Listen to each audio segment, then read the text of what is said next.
What's up, everyone, and welcome back to another KO Breakdown. I'm your host, the fight analyst, Garrett Kerman, and with me, as always, is my man, Joe Danger himself, Jesse Hobson.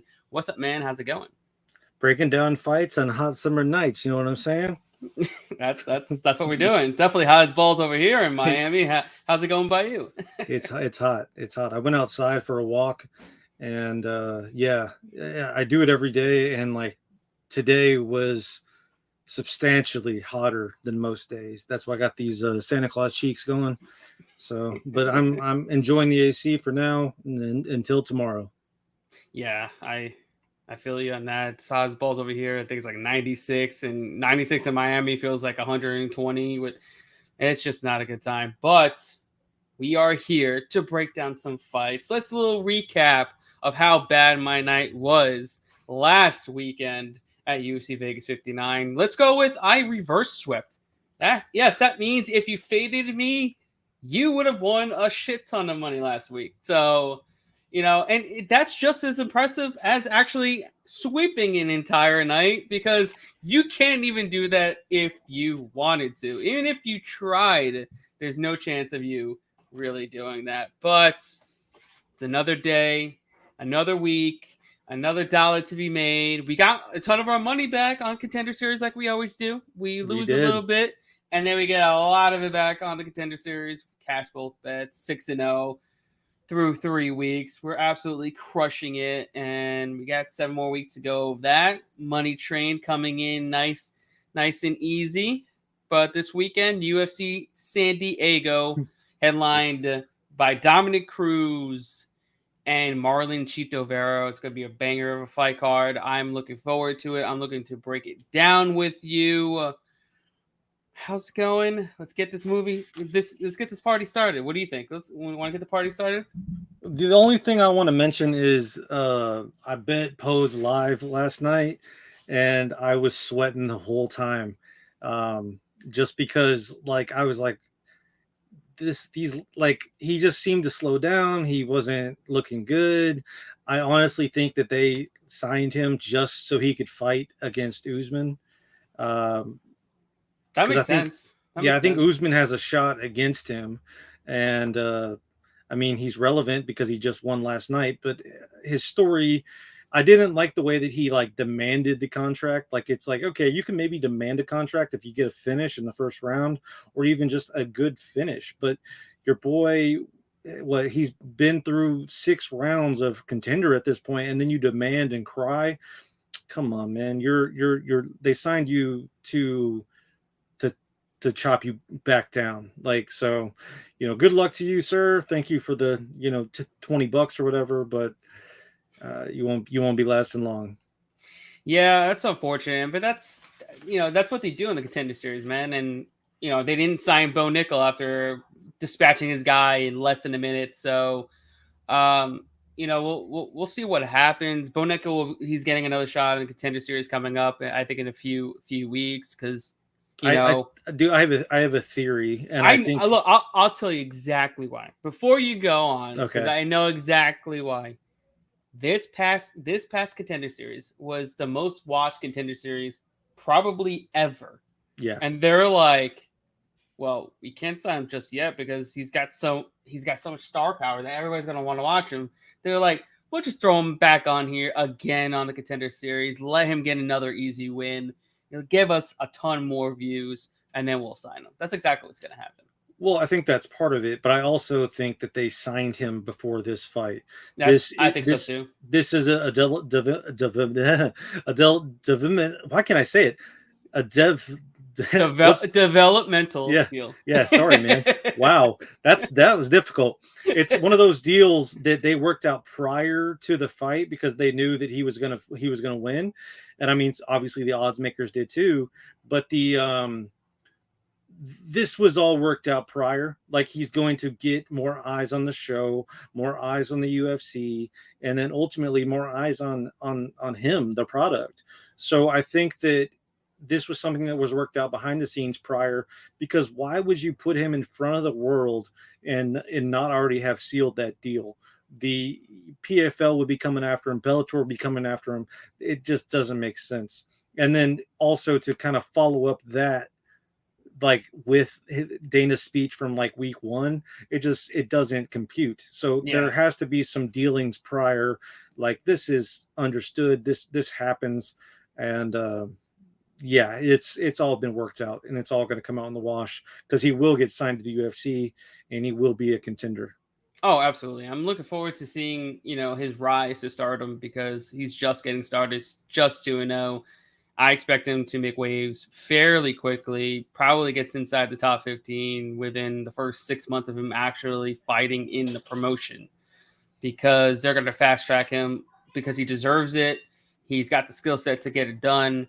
So, but yeah, we're done talking about Contender Series. We're far past that. We're 24 hours past it. But yeah, let's get it moving for this weekend's fight card, UFC San Diego. Let's start right off on the prelims. But actually, no, before we start off that, we gotta break open a bottle of some nice bourbon over here that I got from a good friend of mine. He wants me to kind of crack it open on air, On live air. Pour it into my little cup here. It smells good. It smells delicious. 2010, great year. Yep. 2010 right here. 100 proof. That's how we get it done here. Holy shit. The breakdown. We get loosey goosey, as some will probably not say, and we'll keep it going. All right. Moving on. Our first fight up is in the bantamweight division between Youssef Zalal, moving down in weight from 145 to 135. Taking on the newcomer, short notice debut for Damon Blackshear. Right now, the line is set at Zalal minus 125 to come back on Blackshear plus 105. What do you got? This is an interesting matchup. I think it was the right play for Zalal to, go down, coming off 3 losses. Blackshear has looked pretty good as of late. Only recent loss coming from Danny Sabatello, your boy.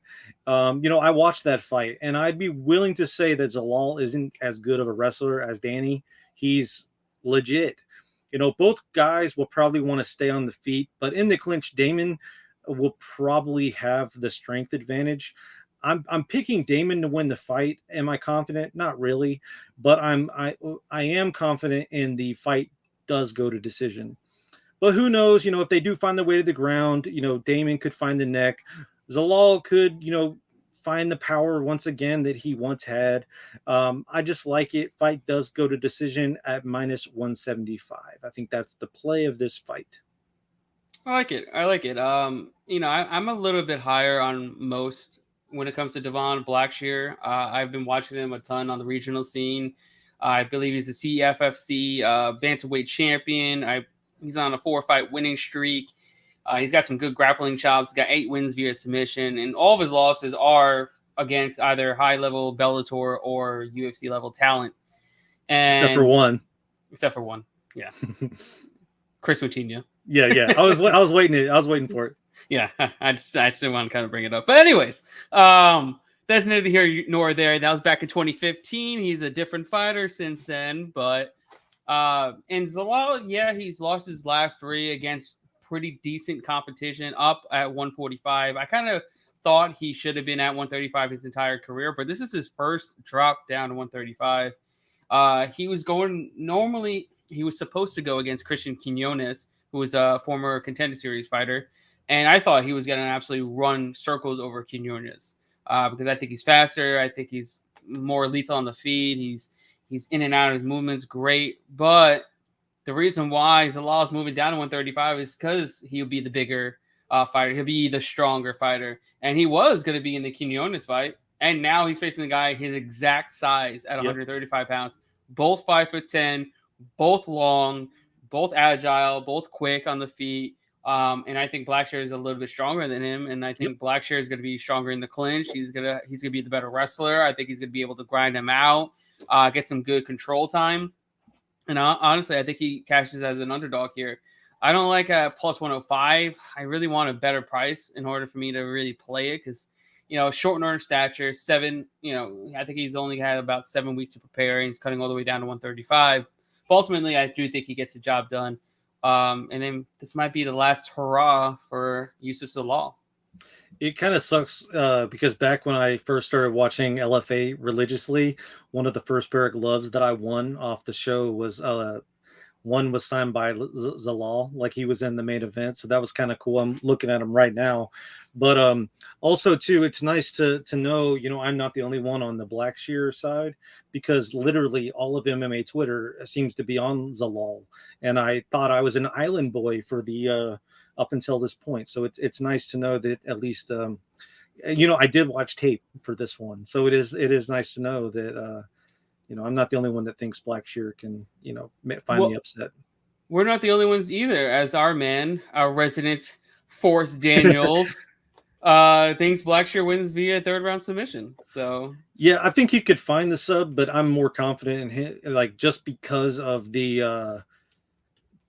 him taking this on short notice, and I think he's going to be a little tired maybe in the third. I mean, don't get me wrong, he could take over on the ground, but I have a feeling that this one's going to go to decision, and I like the one -175 because to me this is pretty close to a coin flip. yeah, I agree. I think it's gonna be a close fight, but ultimately Blackshear gets the job done. Yeah, hold on. I really do like what Forrest says too, because I was literally about to say that. I would, Garrett, if you do plan on betting Blackshear, I would wait until like the day of, or like as soon as the fight is about to happen, or even betting him live. I don't see anyone else except for, I guess, us three, repping this Well, right, guy. So right now, money's kind of coming in on Blackshear. It's already at minus. It's almost a pick 'em at this point. So we kind of have to, wait and see where the line's kind of moving by closer towards fight time. That's yeah, when that's when we'll see, most of the action, especially right before the fights. So we'll see what happens there. I'm gonna keep my eye on it and go from there. like it. Moving on, we actually touched base on this fight last week in the welterweight division, a fight between Josh Quinlan and Jason Witt. My idea is not going to change. Right now, the line is -245 on Quinlan to come back on Jason Witt plus 205. What do you got? Yeah, they asked Dana about this fight last night. He didn't know if it was happening or not. I guess it was official today. Picking Josh Quinlan. Josh Quinlan TKO round 1 plus 200. Ultimately, just siding with drugs and siding against a weak chin. That's really all there is to it. The fact that he's still on drugs shows me that he is in it to win it, and I will take that money. Even if the fight gets overturned, I'm still cashing that ticket, Daddy. Oh man, I kind of like Quinlan more this week than I did last week. Not because of the juice allegations, but more so the fact that Jason Witt now has to cut to 170, not once, but twice in 2 weeks' time. He's a big boy. Yeah, so you're talking about this guy's got to cut to 170 twice in 2 separate weeks. That's hard to do, and he's already has a durability issue with cutting weight. I don't think this is going to help him in any way, shape, or form. So I think Quinlan goes in there and absolutely dispatches Jason Witt, and he's another released fighter from the UFC. Happy trails. Jesse rocking that fat elite swag, absolutely. Yeah, that's right. We gotta go over there, get some great swag from Fat Athletic Apparel. Great stuff over there. All right, moving on. We got a fight in the women's flyweight division between Ariana Lipski and Priscilla Castrawera. Right now, Lipski -205 to come back on Castrawera plus 175. Who do you got? We ran this over last week, so if you guys were with us last week, you would have seen this one as well. Yeah. So we're keeping it short and sweet. Yeah, the ones we've already done. I mean, we've beat to death, kind of. Yeah. But the Lipski, I used to think she was hot, not so much anymore. Priscilla, yeah. Yeah. Priscilla, yeah. I'm going with Lipski still. I don't like the odds. I think it was even crazier last time. But siding with H here, going with Lipski. I don't really know how she gets it done. I just would assume maybe a decision. Yeah. Obviously, let's just start with definitely not betting this fight. That's numero uno. Yeah. Not betting this fight. And I think Castrawera could possibly get it done as an underdog here. Where the hell is this fight? It's all the way, man. We jumped around a little bit here, people, because this fight's actually the 8th fight on the card for some ungodly reason. It's the 8th fight on the card. They still haven't settled on a true lineup. Yeah, because I've seen UFC shuffle it multiple times. I think the only thing they're sure on is the main event. Okay. Well, anyways, as far as this fight goes, I feel like if you're getting almost plus 200 on Castrawera, you should probably take it if you're looking to bet this fight, just because of the fact that it's going to be close. Castrawera is she's gonna land. She's gonna land the harder shots, I believe. It just comes down to the grappling, where I think Lipski has a bit of an edge, but it's gonna be a competitive fight. It's gonna go 15 minutes, and then you're giving yourself a 2-1 shot on the 50-50 fight once it hits the judges. So I would take my shot on Priscilla Castrawera in this fight. Yeah, I think you said the same thing last time, and then I think I said, well, she does punch harder, or at least it looks that way. So if it does go to decision, she's probably going to cash. Exactly. That's kind of how I feel. But moving on, our next fight up is in the flyweight division between Buday Osborne and Tyson Nam. The line is set at minus 245 for Osborne, plus 205 for Nam. Who do you got? Holy shit, another 40-year-old in the UFC. Nam does look pretty good for his age. I just didn't realize that he was pretty that old. He's not 40, but he's almost 40. But that loss, to Schnell, it does nothing for his credibility. He does have power. Occasionally, he does get the highlight finish. I will give him that, but I just feel like he's outmatched here. Buday has the skills and style to avoid Nam's big punches, and he will probably cruise to victory here. I feel like, dare I say it, that this could be a lock of the night. I like Buday by KO, but I don't think a decision is that far-fetched either. So I would probably parlay Buday, or if you like the juice, just take him straight up, because I think that this is guaranteed. Yeah, I honestly don't think Buday's going to finish him. Because the last time Nam's gotten finished by knockout, it was by Marlon Vera back in 2013. But I think he's due. You know what I'm saying? I feel like he's getting up in age. But weathering these weird storms. Is Buday the one to do it? I mean, he went the distance with Kai Kara France. I mean, Kai Kara France was knocking motherfuckers out. I mean, even at this point, he was still knocking people out. But that's what I'm saying is even though he didn't get knocked out, those bells were ringing. You know what I'm saying? So I think it's just a matter of time. Jason Witt, he wasn't getting knocked out. And then there was that one. I mean, I'm pretty sure Jason Witt's been getting knocked out since beginning of time. Yeah, since the beginning of time. But Buday to win by decision really stands out to me at plus 215 all the way up to plus 240, considering Nam's been to a decision 16 times and he's only 7-9 in decisions. That means he's lost 9 decisions. That's terrible. Yeah. And I feel like Buday is gonna be able to stay on the outside, use his length, use his quickness, his agility, and pretty much do the exact same thing that Schnell did, but better, because he is better, and cruise to a decision victory at over plus 200. Don't you dare say that about Schnell. Don't you dare say that. Well, I mean, he looked good in his last fight, even though he got rocked and almost killed. Sometimes that's what it takes. No, actually, sometimes what takes is the ref not to stop the fight. Yeah, that too. We got to hope for a good ref on this one.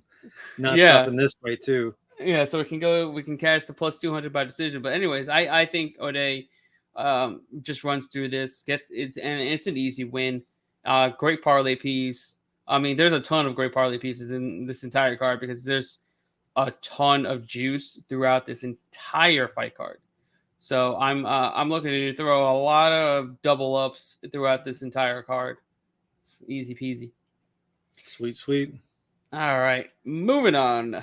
We got a fight in the lightweight division between Gabriel Benitez and Charlie Tavaros. Right now, the line is set at minus 340 for Benitez and plus 280 for Tavaros. Who do you got? So this is one of those ones that you're talking about the juice. I think that this is a perfect parlay piece, but I'm gonna go a different direction here. I love Charlie, and I think he has had spurts of greatness, not only in the UFC but in Bellator. He just kind of got dealt a shitty hand. He fights until recently kind of the big names, if you will. But I'm afraid that this particular fight may end his run. On the other hand, we have Mowgli, who has lost 4 of his last 5. Charlie also, and Garrett sent this to me, but other people sent it to me as well, because Charlie has said that he had PTSD from the Holland fight, which is just a weird thing to even bring up in an interview. All signs are pointing to Benitez KO. Dude is brutal. And if Charlie tries to stand with him, which he will, if you guys were watching any of his Instagram, any of his Facebook, all he is practicing is stand-up. This one is going to end badly. Benitez round 1 KO plus 200, round 2 KO plus 450. One of those rounds, he's getting knocked out. I don't think this goes to a 3rd round. I like that. Let's look at the fight doesn't start round 3. Just for shits and giggles. Where the hell is it? Fight. I don't have it. But anyways. I would assume it's probably not that, just because I think that everyone's expecting the finish. I think the reason why those props are so crazy is because we're picking the fighter, we're picking the round, and we're picking how it's done. Yeah, I expect that as well. The under 1.5 is at minus 230, which is fucking insane. You know how crazy that is? You're expecting, yeah. They're expecting to get knocked the fuck out early, like early. So, and rightfully so. He's been finishing every single one of his fights. Yeah. So I can totally see that happening. But yeah, I think, granted, this is a ginormous step down in competition for Gabriel Benitez. Yeah. He's only lost to elite competition, and Tavaros is nowhere near elite category. Sorry. I think Benitez should get this done. I mean, he should look good. He doesn't have to cut a bunch of weight. He's back at 155. The leg kicks are going to come into play because because Tavaros is super tall, super skinny. He's 6'3", having to make 155, which is absurd. He's going to have a height and reach advantage, obviously. But, he's still going to get cracked. He's always going to get cracked. And I expect his calf's going to hurt immediately. And then he's not going to be able to move. And then he's going to get hit with a 1-2 straight down the pipe. And then Benitez puts him away and gets the job done. I think Benitez win inside the distance is, minus 135. Or is that by KO? I think they're both No, it's minus 200 for him to win inside the distance. So yeah. Minus 135 by knockout. I think he knocks him out, gets the job done early, probably within 2 rounds. Yeah, it just sucks. But I think part of it is I just don't think Charlie's mind is right. Like, why would you go into this fight expecting to lose? Like, that's the way of the Monkey King. If you're not betting on yourself, then why are you fighting? Right. No, I totally agree with that. All right, moving on. We got a fight in the women's flyweight division. I guess between Cynthia Cavillo and Nina Nunes. I guess Nina Nunes is actually moving up to fight at 125 against Cynthia Cavillo. Interesting. Right now, the line is set at minus 165 for Cavillo and plus 140 for Nunes. Who do you got? Yeah, so I think we also broke down this one a while ago, like a month ago, I think. Because I think Nunes got like a stomach virus or something. And oddly enough, I'm kind of surprised that money is coming in on Nunes. I'm going to make it short. I'm siding with wrestling here, and I'm also siding against having a wife that is good at MMA. I think that Nunes, her wife is the focus of everything. The child comes second, and then Nina comes third. So I don't think that, the time and effort needed to win a fight was probably put into this. And I think that Cavillo gets back on track. Yeah, it's tough because if this fight's played out on the feet, I kind of side with Nina getting the job done. But obviously on the mat, I think Cavillo has a pretty big advantage. But that's a big if. You're not you're, IQ. you're not guaranteed that Cavillo is gonna do the right thing and take this fight to the mat and win easily, because she only attempted 3 takedowns against Caitlin Chikagian and only got 1. And knowing that that's her biggest area, biggest advantage in that fight, so that doesn't bode well. But what bodes well is that Cavillo has been fighting at flyweight. She's normally now a flyweight, and it is having to move up to 125 and defend takedowns if she goes and actually takes her down. So in that case, I have to side with Cavillo getting the job done. If she fights smart, she goes in, she executes her takedowns, she wins this fight. But if she goes out there and wants to stand and try to outstrike Nunes, she's probably going to lose the fight. So I feel like it's a pick 'em because we don't know the mindset of Cavillo if she's going to fight smart or fight dumb. So that's my biggest drawback. I'm betting on someone like Cavillo. You have to hope and pray they fight smart, like a Sean Strickland. Like when he fought Pereira, you got to hope and pray that he doesn't stand and bang with the glory kickboxing world champion. But he did, and he got knocked the fuck out. So here's another example of hoping and praying your fighter does what they're supposed to do. Hey, you quit talking about Sean Strickland. Hey, put on the comment about the XL. All right, man.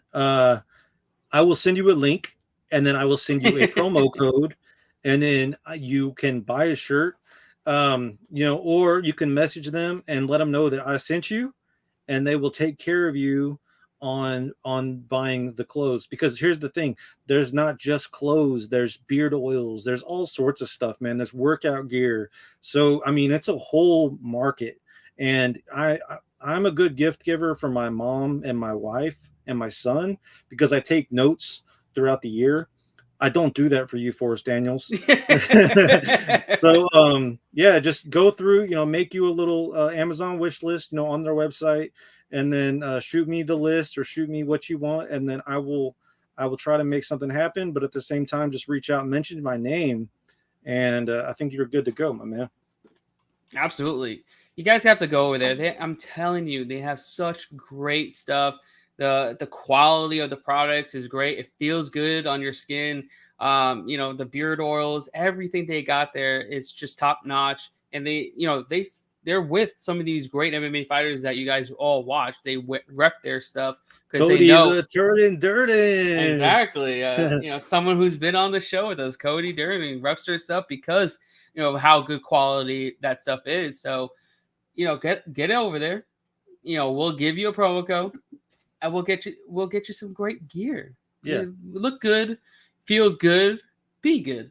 Or just shoot them a message and mention me or mention Garrett, or the KO breakdown, or anything. The KO breakdown.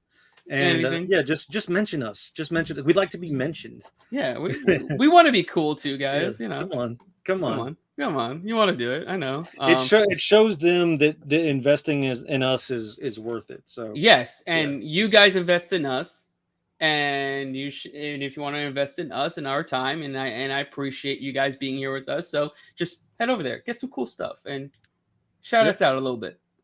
All right, moving on. We got a fight in the heavyweight division between Martin Buday and Lucas Brzezki. Right now, Buday is a minus 260 favorite to come back on Brzezki plus 220. Who do you got? Yeah, man. So when I was breaking down these fights, watching footage, I messaged Garrett. I messaged Garrett, and I'm like, dude, what is this? This is as low level as it comes. Both guys barely ever make it to the third round.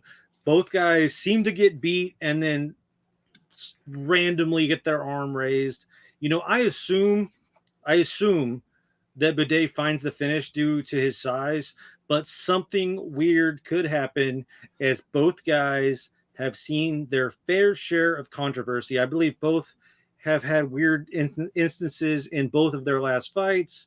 Stay away But if you are a degenerate like your boy, I like the fight doesn't see the scorecards at minus 188. I feel like that's a decent line. These are two heavy-handed fellers, and yeah, this has all the writing on the wall. One of them's going to get cracked. One of them's going to get taken to the ground. And then also, if something weird happens, the fight isn't going to see scorecards anyway, so you'll still make your money. So minus 188, take it to the bank. Right now, this is so odd because the line is set at minus.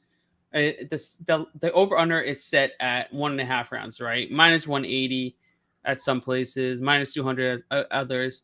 Right now on DraftKings, if you were to go bet, the fight doesn't go the distance. It's only minus 135. Yeah, I think that's the play. Yeah, I mean, I feel like that's a gimme right there because not under 2.5 rounds, but the fight doesn't go the distance at minus 135. I think that's a really good play considering the over under is set at 1.5 at minus 180 on the over. That means minus two. That means under 220, 2.5 rounds, which you're not getting, would be a favorite line of probably minus. Oh, I would say probably minus 180 itself. Yeah. So now you're getting an extra 2.5 minutes to ensure somebody gets knocked the fuck out at minus 135. Yeah, I'm not excited for this fight, but at least that'll give me a reason to watch. Yeah, I'm not. Buday does. Yeah, I'm not so keen on betting on either one of these two. I think, like you said, as low level could possibly be in this type of fight. You know, I do think Buday is the side here because he's going to have about 30 to 40 pounds on Brzezki because Brzezki is only weighing in between 230 and 240. And Buday has to cut to make 265. So that means he's at least going to be 270 to 280 at least on the minimum. Yeah. Right. So I feel like that big size advantage is going to be crucial considering that Brzezki likes to get on the inside, likes to grind his opponents out, wear them down, and possibly get the TKO finish. He's not going to be able to do that against Buday because he's much, much bigger than him. So ultimately, I got Buday to win, not betting this fight. I do like the fight doesn't go to distance at minus 135 on DraftKings, which is not bad. Over 1.5 rounds, not so keen on that unless it was a better price. But yeah, I'm kind of trying to stay away from this fight as much as I can. Yeah, this is bad. Like it really is, man. I really tried to find an angle to make it cool, and it's just like no. Yeah, it's like me sophomore year, you know. We're trying, dude. Forrest Daniels is trying to ask, since I'll never drink again, how does that Hyla head taste, Jesse? Oh, it's good, man. As you can see, this one is steel sealed. This one came from Mr. Dana White himself. Everyone else, you know, because I get everyone to try it because I'm curious myself as to what other people, how they experience it. You know, everyone loves it. I have had not a bad review. So Howler head, thank you, Mr. Dana White, and thank you, Forrest, for bringing it up. I really do appreciate it. Yeah, I kind of want to try some. So I heard it tastes like bananas, which is kind of odd. Well, you know, when I used to drink beer quite a bit, there at some of these like fancier marketplaces where you could get like the fancy, real expensive beers. One of my favorite beers was a brewed through bananas, and I loved it because it tasted like ice cream. You know, it was fantastic. So that sounds fucking delicious, and I kind of want to find out where the hell that is because I want some of that. Yeah, it was a lot like this, but this is a little bit heavier, has a little bit more of a punch, and it isn't 400 calories like that beer was. So, you know, hey, I like my calories from my beer, okay? Yeah, it's sitting right here. I quick story. I remember I saw this meme where it was like you drink a 6-pack is like the equivalent of eating a loaf of bread, and like I was having a few beers with my boss one night, and I was like, dude, you know how many loaves of bread we've eaten? We've eaten like 6 loaves of bread, dude. Like, but I like bread. I could totally do that. I'd be okay with it. Well, it was fake because I mean it's not the equivalent, but for a minute there we thought it was real. as you're drinking drunk. Yeah. Damn, really? That's a lot of bread, man. But I digress. All right. Moving on. Our next fight up is a catchweight bout at 120 pounds in a fight between Angela Hill and Lupi Godinez. Right now, Godinez is a sizable minus 325 favorite to come back on Hill plus 270. Who do you got? You know, I mentioned that 40-year-old earlier. Was it Tyson Nam? Yes. Angela Hill herself is almost 40 years old.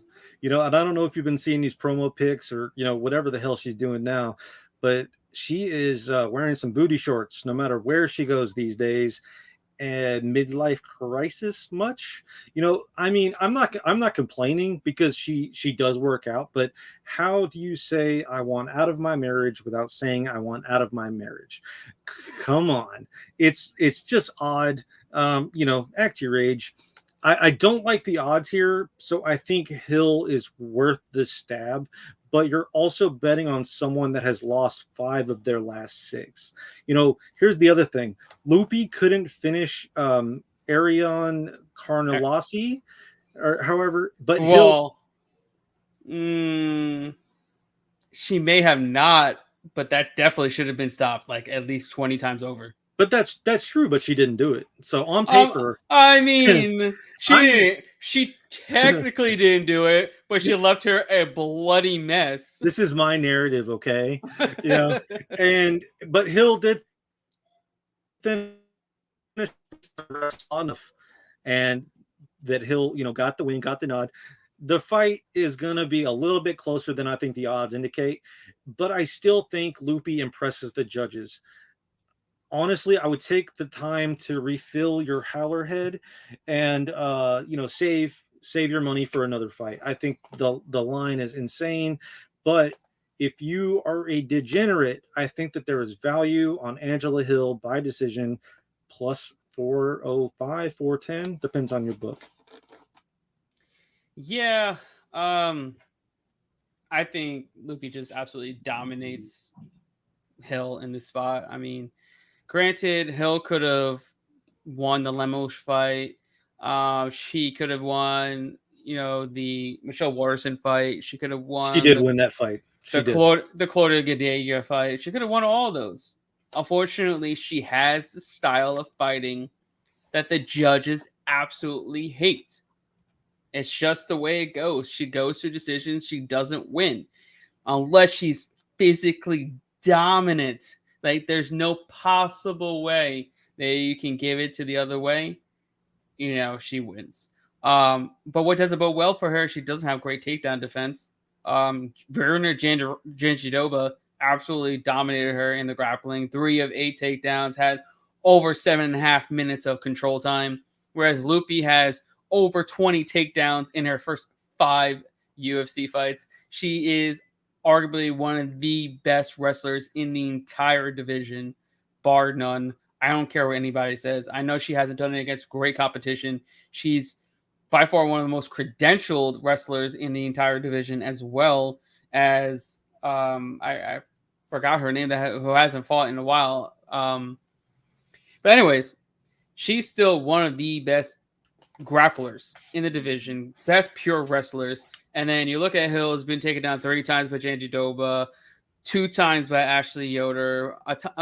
She's got taken down by Tisha Torres. Even Loma Lookboonmi took her down. Yeah. So you're talking about girls that are even smaller than Lupi took her down. So I don't see why Lupi's not going to have a hard time taking down Hill. I feel like she's going to get her down at least 4 to 5 times, and she's going to rack up at least 8 to 10 minutes of control time and get the dub. You know, I don't like the line at minus 325, but I think she's a very safe parlay piece. I also feel like she wins by decision at minus 150. That's not even that bad because the majority of her wins are by decision. I feel like that cuts a ton of juice out of the equation. I mean, yes, there is a chance that she does get a win inside the distance, but who finishes Hill?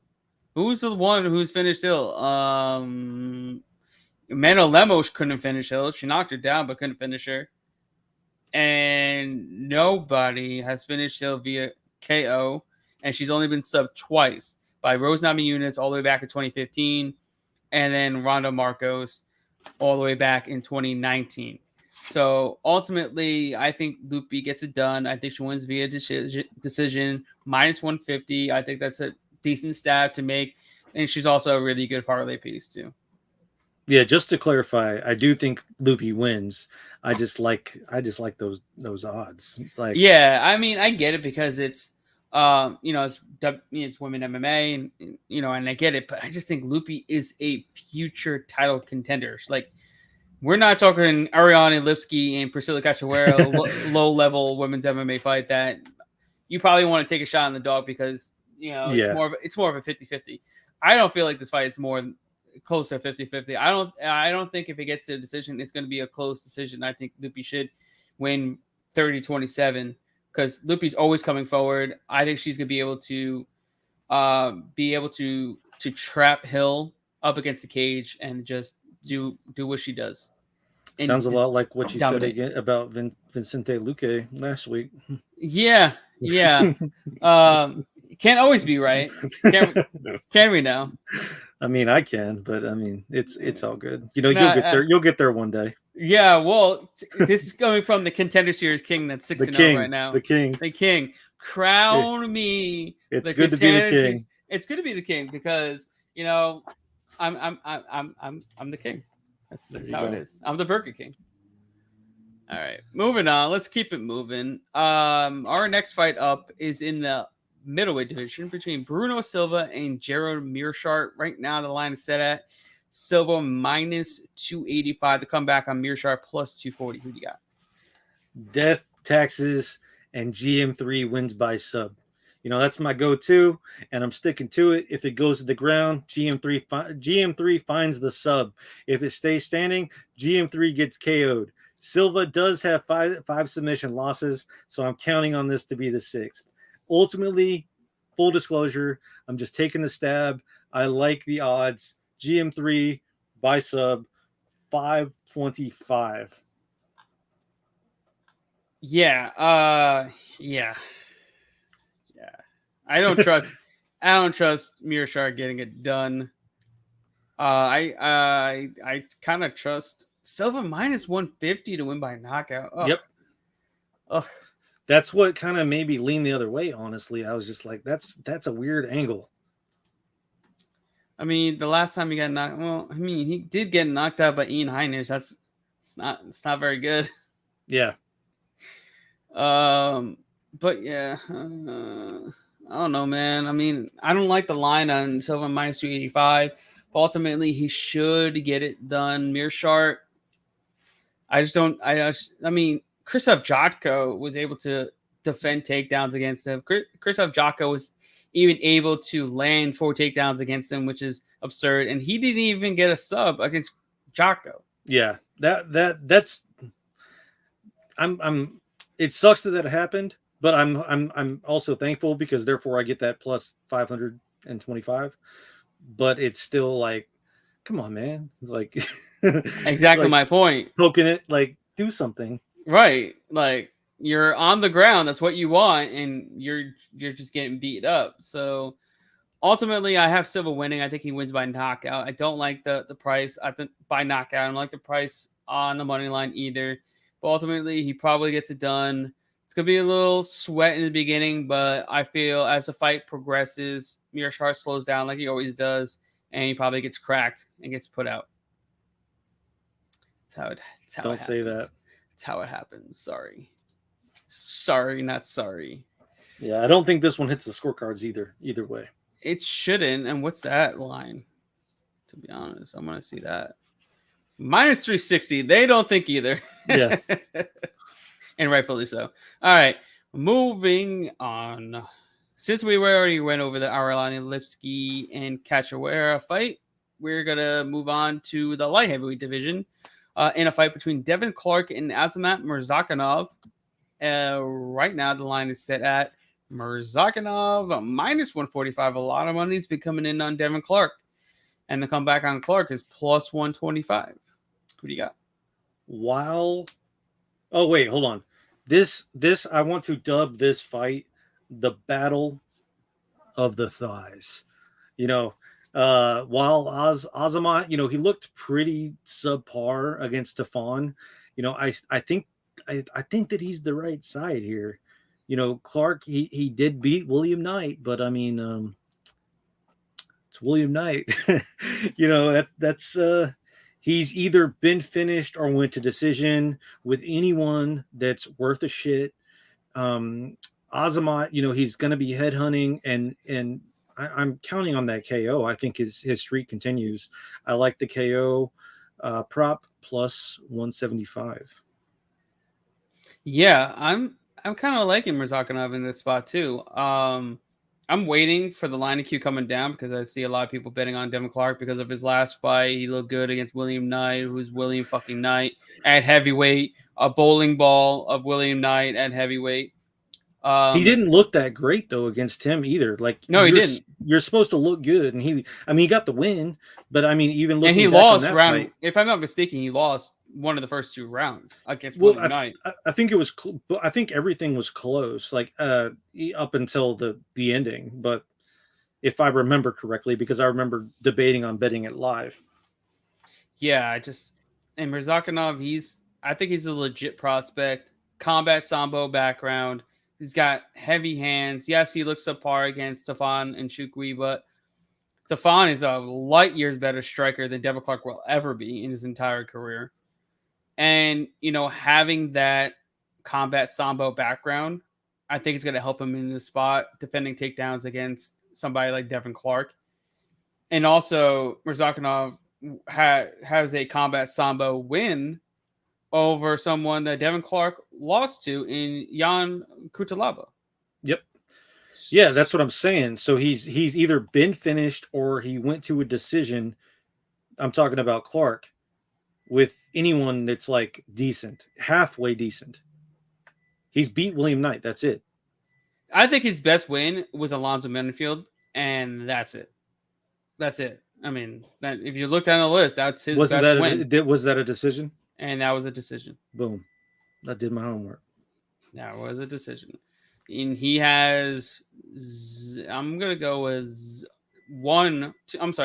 3 wins inside the distance. 2 were all the way back in 2014 and 2015. And then you have 1 more, and that was William Knight. Yeah. And 0 wins inside the distance prior to that in his UFC tenure. See, I really liked William Knight once he when he joined the UFC, but it was like he just gave up once he made it. He's like, "Oh, I made it to the party, I'm done." Like it, because his potential just went like flatline. I mean, don't get me wrong. I mean, Murzakhanov, he's 33. He's only 11. He's only 11-0. He hasn't faced great competition like Devin Clark has. I just think he has more tools to get it done. I don't think Clark is just going to be able to wrestle fuck him for 15 minutes without him getting back up on the feet and absolutely lighting him up, because Devin Clark doesn't have a chance on the feet. He just doesn't. He's going to get eaten up with leg kicks and punches and different kinds of combinations, shit that he's never had to fucking deal with before. And he's going to get blasted on the feet. So he's going to have to wrestle fuck for 15 minutes, which is plausible. I just don't see it happening, though. Agreed. Yeah, agreed. All but right. Keep betting on Clark. No, please. I'm I'm waiting. I'm waiting until the Saturday, and I believe that we're going to get a much better line on Azamat. I think we'll get probably minus 125, maybe even all the way down to minus 110. And I'll be able to hit that beauty all day long. Moving on, we got a fight in the women's strawweight division between Yasmin Lucindo and Yasmin Waregui. Sure.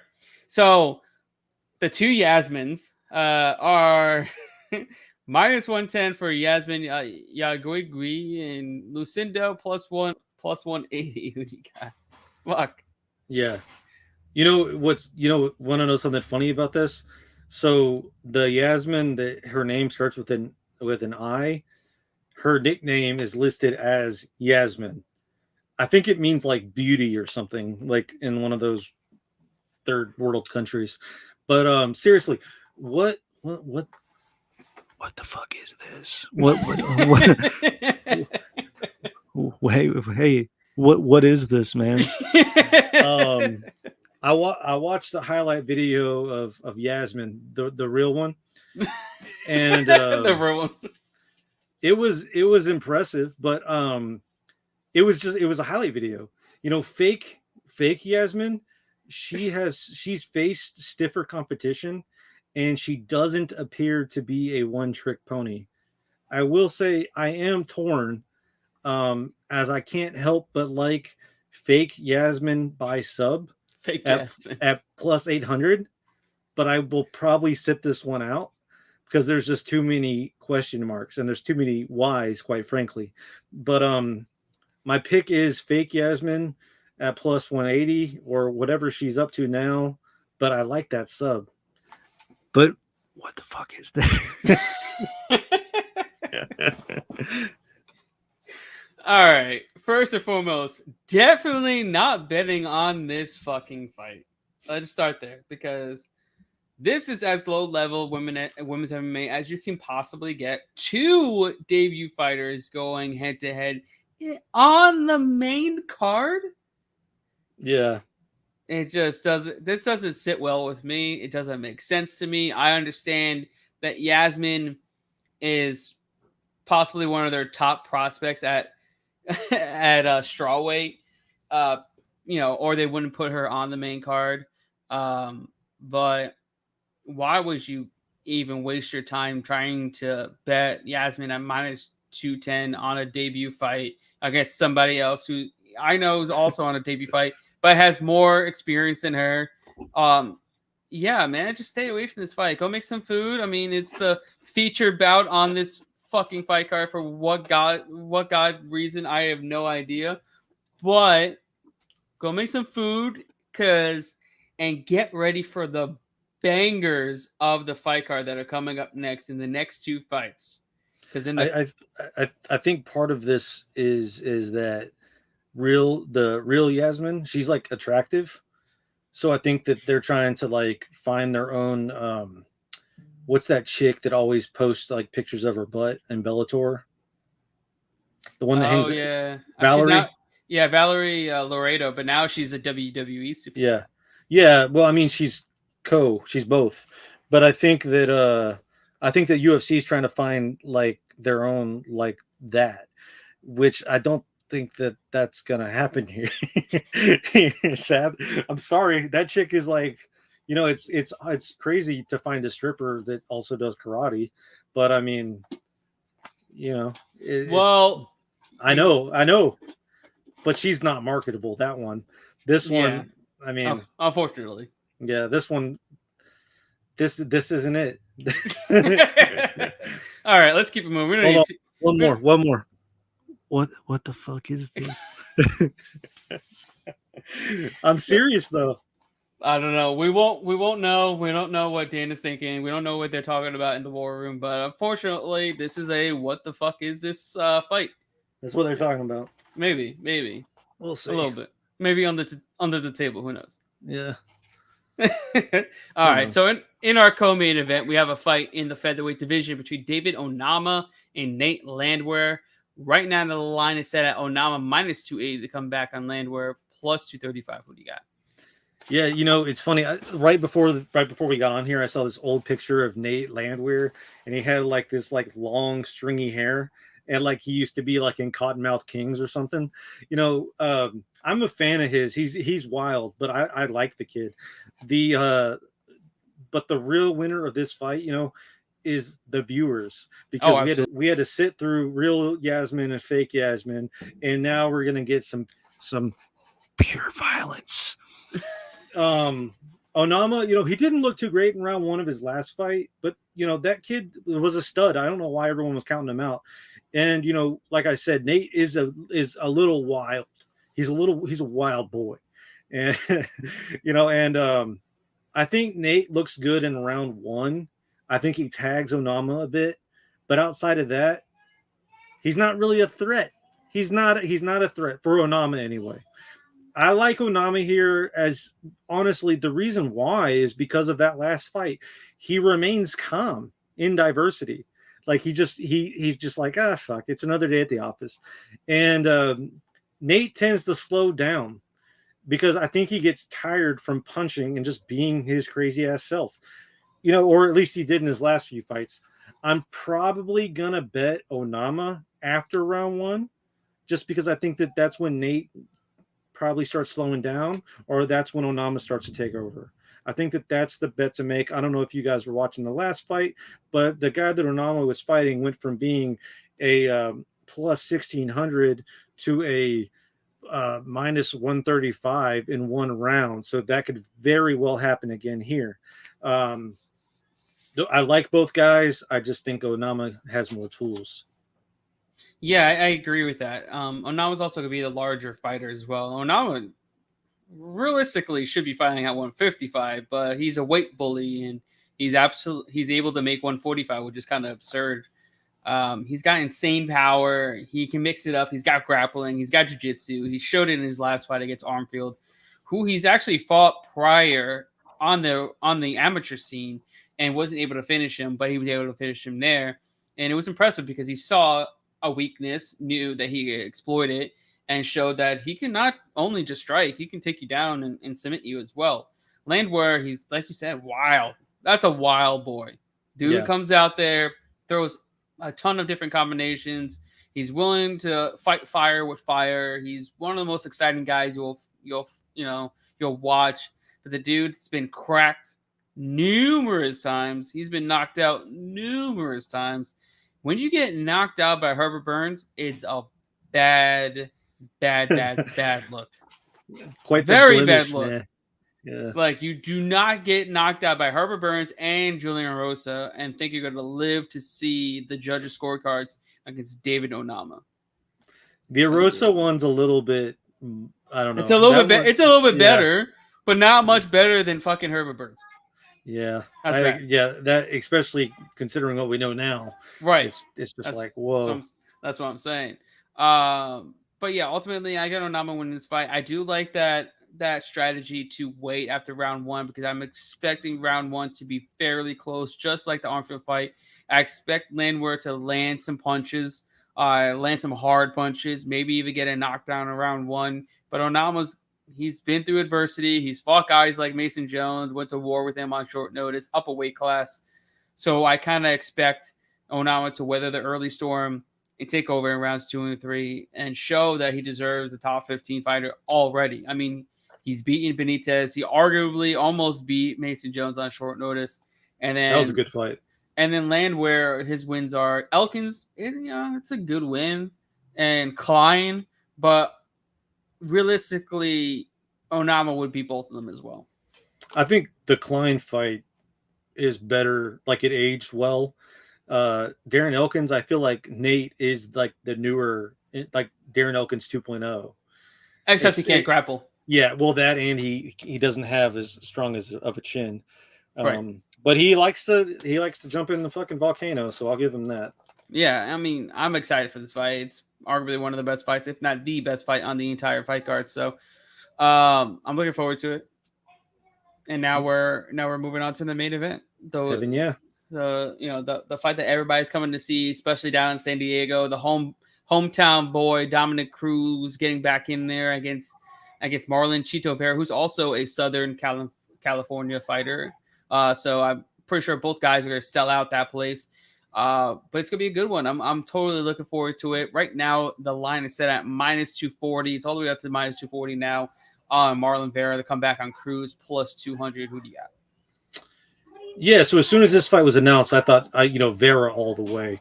The more I dug into it, though, the more I realized that this fight is a little bit closer than I thought it would be, as well as that the lines indicate. Sure, Vera looked pretty good against Font, but I would argue that Dom is a little more elusive than Font. He's a little less predictable. He has that wacky stance and the movement. And sure, Vera can finish a fight, but I think Cruz has the IQ to avoid those bombs until he can't. I think this fight is close. I think both guys have interesting tools. And while I like Cruz, I think his only path to victory is decision. With Vera, on the other hand, he has 25 minutes to work. I think he'll find the range, and he'll probably find a finish late. When I messaged you and I told you my plays, you said, yeah, he finishes them. Sure he did. Sure as shit does. And, I think Vera wins around 4 plus 1,400, and Vera wins around 5, 1,800. I think that those are gifts. Those are gifts because Cruz, he's a little bit older, but he is durable, and he like I said, he's smart enough to hang. But I think he only hangs to maybe around 4 or 5. Yeah, Cruz definitely has not looked good since coming back after the Henry Cejudo fight, or just coming back after the 4-year layoff against Cejudo. He looked terrible. Got knocked out. Then I guess Casey Kenny, he didn't look good there either. Won a split decision. Got dropped against Pedro Munoz and had to overcome adversity in that fight. He's been knocked down in 2 of his last 3 fights. He had to wrestle to beat Casey Kenny. Okay. He's not outstriking Casey Kenny. I don't think he's outstriking Marlon Vera. Just put it that way. Because I don't think Casey Kenny is a better striker than Vera. I don't think he's a more dangerous striker than Vera. That's a good point. And Vera's looking good. The best he's ever looked. He's won 4 of his last 5. Arguably should be on a nasty win streak, because I honestly think he beat Jose Aldo and Song Yadong. And that would put him on a massive 8 or 9 win streak. So if you take those 2 losses away and make them wins, this dude should be already contending for a title. And he beat the ever-living dog shit out of Rod Font. It was truly impressive. I know Rod Font almost doubled him up on strikes, but at the end of the day, trying to pot shot your way for a victory is never going to win you a fight when you have a guy that's breathing down your neck, landing heavy haymakers, and just beating you up for 25 minutes. So I think Cruz might have the advantage. I feel like it's going to be a little bit reminiscent of the Rob Font fight. I think Cruz is going to be a little bit hard to hit early on until that starts to slow down with the nasty calf kicks that Vera possesses and the nonstop pressure and forward momentum of Vera as well. I feel like he's eventually going to get him out of there by TKO, which is all the way up to plus 340, and make it another win inside the distance. Vera's dangerous, man. And the way that Cruz is not as durable as he used to be, and how he's lost a major step, I believe, in his game. I think Vera gets it done and shows that he should be next in line for a title shot after TJ Dillashaw. Yeah, I think that'll be a good matchup. Oh, absolutely. Forrest Daniels is saying Cruz and Roth aren't even in the same ballpark. Cruz is 100% and will tire Vera and win on the scorecards at home. Are you serious? I can't tell if he's trolling or not. Because I don't know if he's trolling either, because Vera has insane cardio. Well, and like I said, the more I looked into it, the more it just seemed like, even if you were betting Cruz by decision, it's not that much more than betting him just straight up. So why wouldn't you bet him straight up? But I think that the play is, like I said, Vera inside the distance or Vera by a round. Yeah, I mean, but also when you look at Cruz and you look at his last 3 fights, you can't go in confidently picking Cruz that he's going to look like the Cody Garbrandt fight. Or, was it Cody Garbrandt? No, I'm sorry, not the Cody Garbrandt fight. His last fight, like I say, against like Uriah Faber or something like that. He's not going to look like pre-Cruz. He's not going to look like a 2006 championship Cruz. He's just not. He doesn't look like that anymore. Cejudo laid out the blueprint, kicked the fucking skinny legs, and just beat the dog shit out of him. Pedro Munoz was doing the same thing. He was beating up his skinny legs, and then he knocked him down, almost finished him round 1. I saw this stat, the 17-0 in non-title fights, but I mean, I'm He arguably lost against Casey Kenny, and he almost lost against Pedro Munoz in the first round. Well, you can also say that those guys aren't. Marlon Vera has more tools than those guys. Yes, in every sense of the word. Yeah. I think Vera is more dangerous on the feet than both of those two. Vera's more dangerous on the mat than those two. He has more forward momentum. He's got more power, and he's looked like I said, man. If you give him the Jose Aldo and Song Yadong fight, he'll be on almost a 10-fight win streak, and he should have gotten those wins. So, and he's faced better competition. He's in the great mindset. He's in the best shape of his life. Cruz is on the tail end of his career. He's looked the worst of his entire career right now, and he's starting that transition to the to the commentary booth. He's trying to make that full transition over. Yeah, and I kind of expect him not to look his best here. I feel like Vera's gonna show up, and look like a title contender, because he does look like a title contender, while Cruz doesn't at all. Well, also too, here's the thing. Forrest Daniels mentions Hannah Goldie selling her weigh-in panties. Yeah. Well, hold on. So let's have a little wager here. So he wants he wants one of these shirts, or he wants something like this. So if Cruz finishes Vera, I'll send you wins. Just wins. Well, okay. Well, if Cruz wins, I'll send you one of these shirts. But if Vera wins, you got to send me Goldie's shorts. I like it. Let's do it. Sign on the dotted line. Secure the panties. Send panties. And I'll send you a shirt. Delivered. Yeah, I like it. Death Texas GM3 wins by sub, and then I get Goldie's panties. Oh, it'll look really good right next to my gloves. Like it'll be like the huge talking point as people. There's so much shit to look at here, and they're 10K. No, I'm good. I'll stick with Walmart Jillian Robinson's panties then. Those are like $13.99. Sorry about the noise in the back. We got first day of second grade tomorrow. It's not going well. Yeah, I feel you. My son's gonna be starting kindergarten next week. That's gonna be hell on wheels. We're gonna have plenty of this for him later on, because I know he'll need that after day one. So hopefully, Goldie's panties will keep me company, and then this will keep him company after day one. All right, guys, that's what we got for this week's breakdown for UFC San Diego. Where I'm all over the place. It's the bourbon, guys. It's the 100 proof. But anyways, that's what we got. We're breaking it down. We're making you money, and we'll be back next week as always, Wednesday, 7 p.m. Eastern Standard Time, here on the Props and Playmaker Network. We need you guys to please go over to the Props HQ Network on YouTube. Give them a subscribe, like this video. Also, give Playmaker and Props a like and a follow all over social media platforms. They're everywhere. And my man Jesse, where can everybody find you at before we get out of here? They can find me on Hannah Goldie's OnlyFans.com and BenTheBaneDavis.com.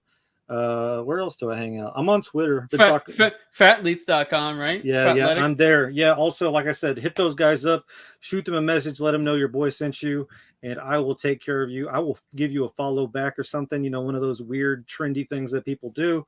I'll add you on my best friends on Instagram. I guess that's what the cool kids are promising these days. But yeah, if you're not watching The King on Tuesday Night Contender Series breakdowns, it's not too late to get in, and we'll talk about those fights too. Love you guys. Thanks for watching. Absolutely, guys. We love you guys. Thank you for supporting us, and we'll see you guys next week. We are out of here.